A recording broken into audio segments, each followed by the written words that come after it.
Today we are at Bonarme and we're going to take a nice little walk into the woods and we're going to see a dolmen and we're going to visit a megalithic site that we've never been to before, and we want to see if Jim can figure out what it was used for.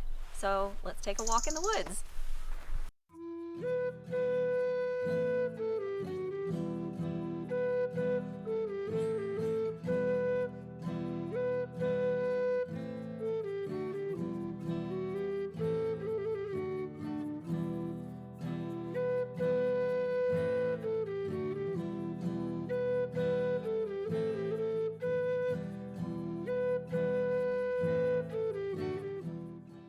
So this dolmen is about 5,000 years old, and it has these little indentations called cupules.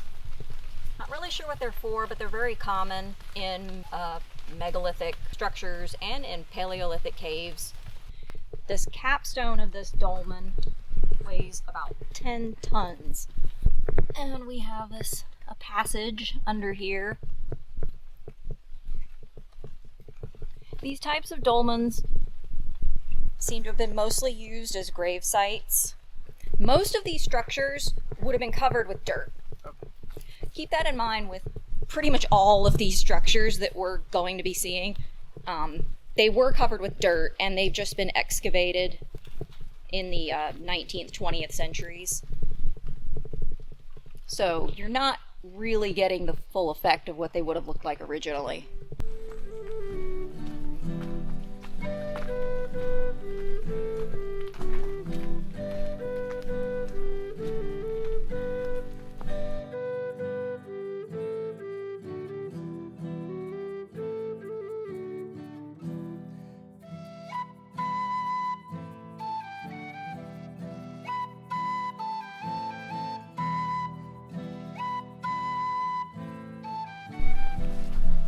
Okay, here we are. Don't look at the sign, Jim. Here is this new structure that we've never seen before. Okay, what do you think it's for? Because we're in France, I think this is where you prove your baguettes. Those baguette molds that they sell in the stores. It looks like a place you would use to like form wood or do like spear point stuff, maybe? No, not exactly. You're closer with the spear point than with the wood. Okay. Sharpen? To sharpen like a point on wood? I think they had, were they using stone tools, Well, this is the Stone Age, so okay, it's they're using stone points. Well, maybe not for a spear point. What's another stone thing they used? An axe? Yeah. Okay. So what do you think? An axe sharpener. An axe polisher. Because this is a polissoir, and this is where they would polish their stone axes. And even the fact that they gather water like this, you know, when you're cutting and polishing stone, you need the water. Whetstone. You could probably still sharpen a knife on there.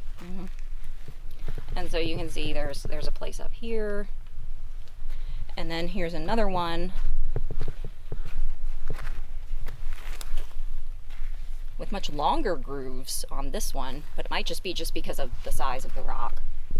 So I imagine they would, if this is their axe, they would take it and polish. You can rub. I mean, you can do it. Well, I don't want to break this. I don't want to break the Neolithic artifact. Just give it a and little just rub. go like this. I'm assuming that's what they would do. So this is a good place to talk about the Neolithic polished stone axe. Now, I said that very specifically, a polished stone axe.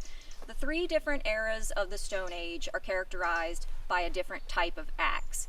In the Paleolithic, the Old Stone Age, they would use flaked stone axes, where they would take a stone core like this.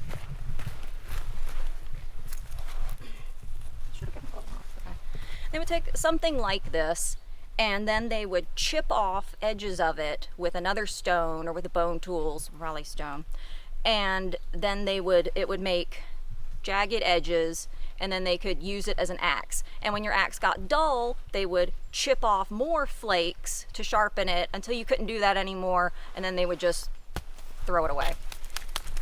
Now, in the Mesolithic, which is the Middle Stone Age, they used a different kind of axe called a tranchet axe, and that was a longer, thin axe that they would flake off the edges but then they would polish the edges some to make it a little sharper, and then they would attach a wooden handle to it, and then you could use that to cut down a little bit bigger trees so that you could use wood more effectively.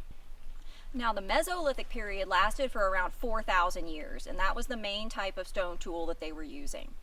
The great invention of the Neolithic era was the polished stone axe, where they would take a piece of stone, cut it with another stone into a relatively rectangular shape, sort of trapezoidal, and then they would highly polish it on another stone and give it a narrow end so that you could use it to cut into wood better.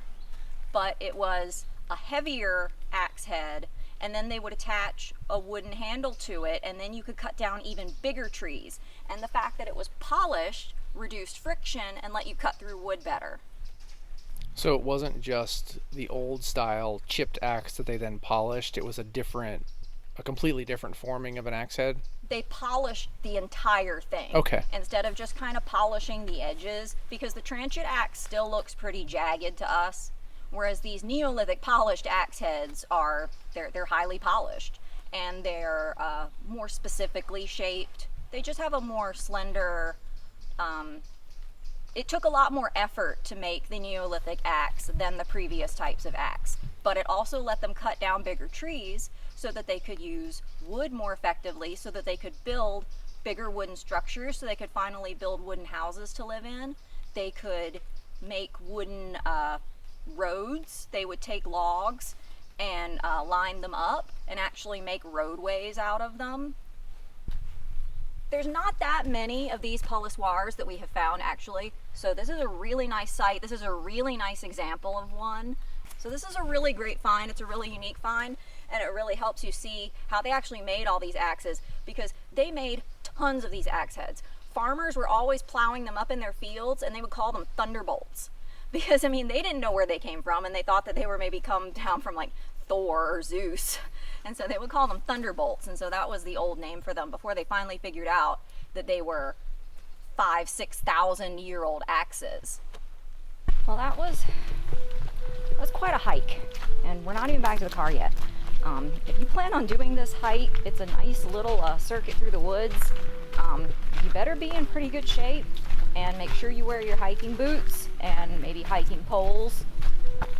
I think if you want to attempt to see these, you need to be sure-footed. Yes. Because it's, especially once you get up to the Polissoirs, the first dolmen is very close to the parking area, so that's really no problem if you want to go check that out. But to walk up to the Polissoirs, just make sure you don't have any like ankle problems or knee problems or balance problems, because it's very rocky and narrow and steep back up there.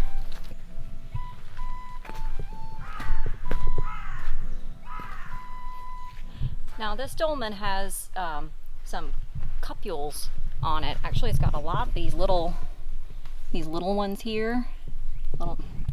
These little ones, they're shallow.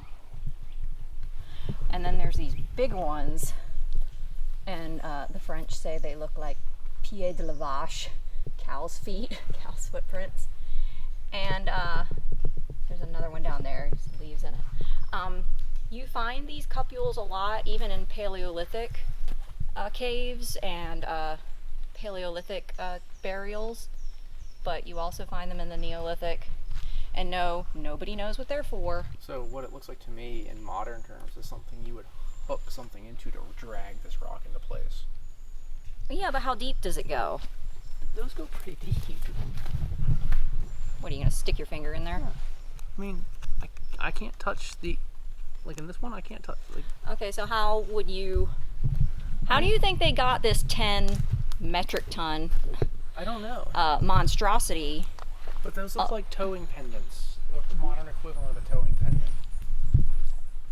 Pendant. That would have required them to have metal hooks. So well, yeah, I mean, yeah, they only had wood and stone.